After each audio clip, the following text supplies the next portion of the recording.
Jai Shri Ram.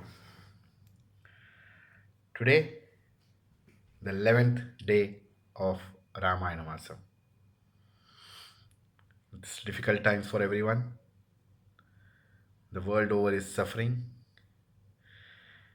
especially for those people who are infected and have to move into quarantine. A parallel can be drawn along with the exile of Prabhu Ram. If the exile was for 14 years, the quarantine itself is for 14 days. Quarantine means leaving behind all your normal routine, practicing discipline, ensuring you follow the guidelines of being totally away from those things which you would do otherwise. So, quarantine itself is similar to having gone into an exile. So, yesterday we ended up with Ayodhya Kandam, and today we will be starting with Aranya Kandam. I plead, I pray to Bhagwan Ram to try and see that I could complete this whole Ramayana during this 1 month ending 16th of August. I will do my best and I hope I will have the blessings of all the Supreme Personality. So let's start with Aranyakandam. It became evident that Rama was not going to cut short the period of his asceticism. Bharata returned disappointed to Ayodhya. Rama was not happy over his contact with the sorrowful Bharata and his retinue. People of Ayodhya were likely to go to Chitrakuta now and then. The parental injunction to Rama was to live in Dandakaranya. He could meet with many rishis in that forest. For all these reasons, he vacated Chitrakuta and moved southwards. The hermitage of famous Rishi Atri was restored to by Rama, Sita, and Lakshmana. The reception given to them by the Rishi verged on veneration, for he knew that the advent of these distinguished visitors was to fulfill a great cosmic function. The aged Anasuya was the wife of Atri. Both the husband and the wife were stalwart spiritual figures. The wife Anasuya, in particular, is to this day the object of adoration. She was the embodiment of feminine saintly perfection. The holy couple treated the newcomers as their own. The affinity that Anasuya evinced towards Sita was spontaneous.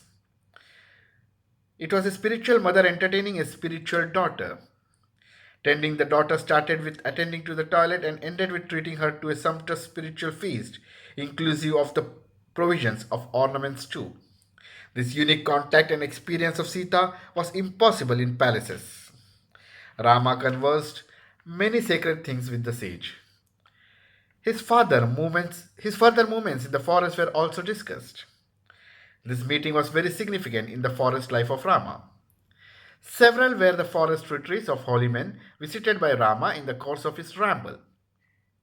He was given befitting reception everywhere. The anchorites recognized the monarch in him. In the forest, he was the uncrowned king. The holy men sought his protection along those monsters that intruded on them occasionally. While assuring them safety, Rama was delighted to see them engrossed in pursuits divine.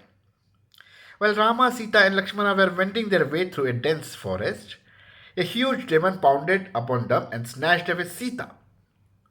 Placing her on his shoulders, he challenged the right of the two young ascetics over a damsel. He threatened to kill them and take the young woman to wife. The brothers replied with a shower of arrows which made him bleed profusely. Now, placing the woman on the ground, the demon lifted the warriors to his shoulder and ran headlong into the forest. Each brother cut an arm of the demon and got themselves released thereby. But however much they discharged arrows on him, he would not die mutilated though he was. This demon was a boon not to die of weapons. So let us dig a pit and bury him alive in it, said Rama to Lakshmana. When they did so, the spell of curse snapped and the Gandharva emerged from the mound of flesh falling into the pit. Before ascending into the heaven, the celestial spoke, Adoration to you, Rama. Due to a curse, I was till now Viradha, the weapon proof Rakshasa hunting human beings. I was told, when cursed, that Dashratha's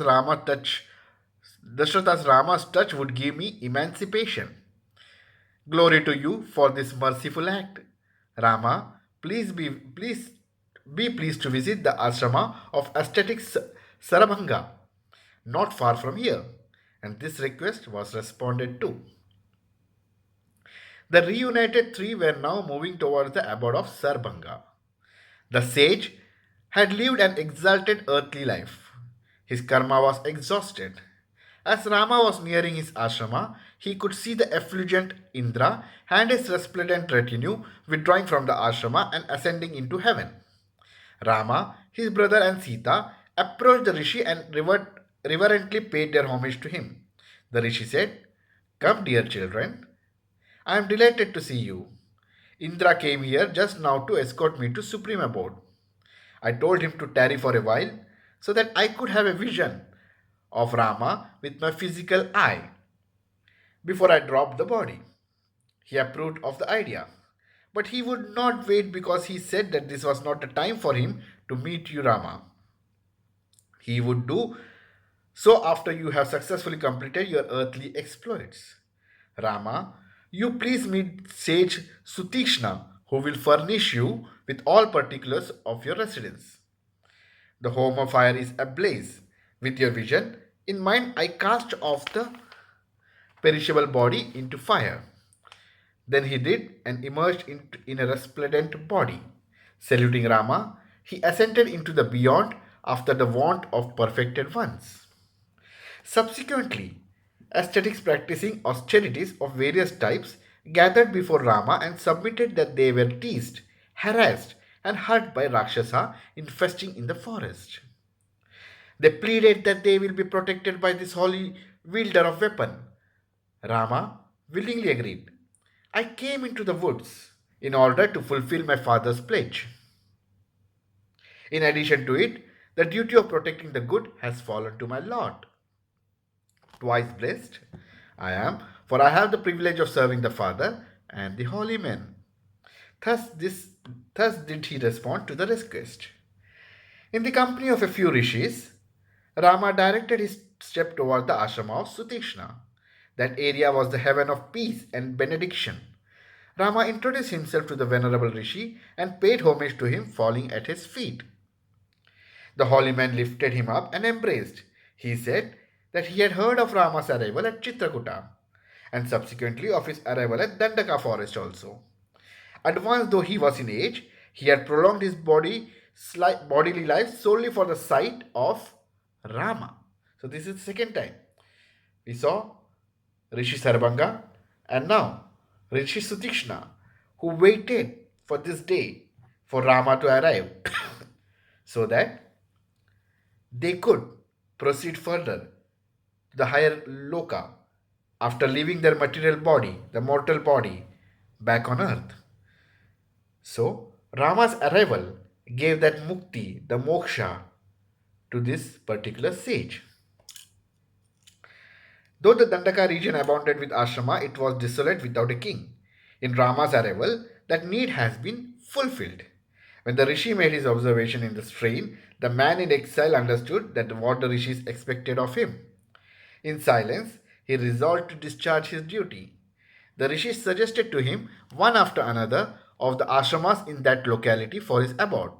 It was his mutual reverence and newly charged vigor that Rama took leave of the aged sage. In accordance with the arrangement, Rama lived repeatedly in turn for varying periods in all of the ashramas. Absorption in spiritual life in the company of holy ones made him forget the passage of time. 10 years rolled away like this. Rama's visit to the hermitage of Agastya was a consequential. The spiritual atmosphere in that place was remarkably superb. The sanctums dedicated to several deities indicated the one manifesting as the many. The orderliness in the ashrama bespoke good administration. The ample supply of edible roots and fruits suggested affluence unaided by soil.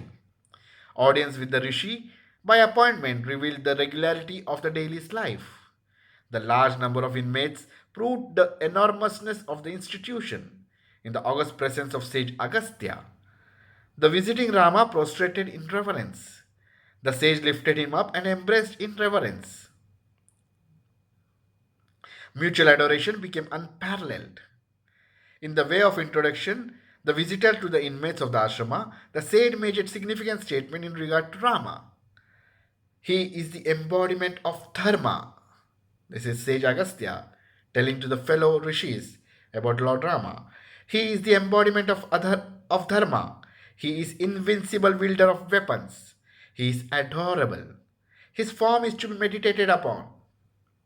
His name is to be repeated constantly.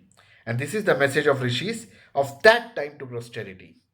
Then Agastya made over to Rama certain celestial weapons which were of immense use for the protection of the good and the destruction of the wicked. The sage knew this was Rama's mission in life. So the armaments were providentially forthcoming to him. He was then directed to reside at Panchavati on the banks of majestic Godavari. Reaching Panchavati, Rama found it more beautiful than the described by the sage Agastya. The locality was charming. Sublime was the sylvan setting. Superb were the natural amenities. Birds sang in mellow symphony, beasts loitered in friendliness. All the aspects of nature were it as thought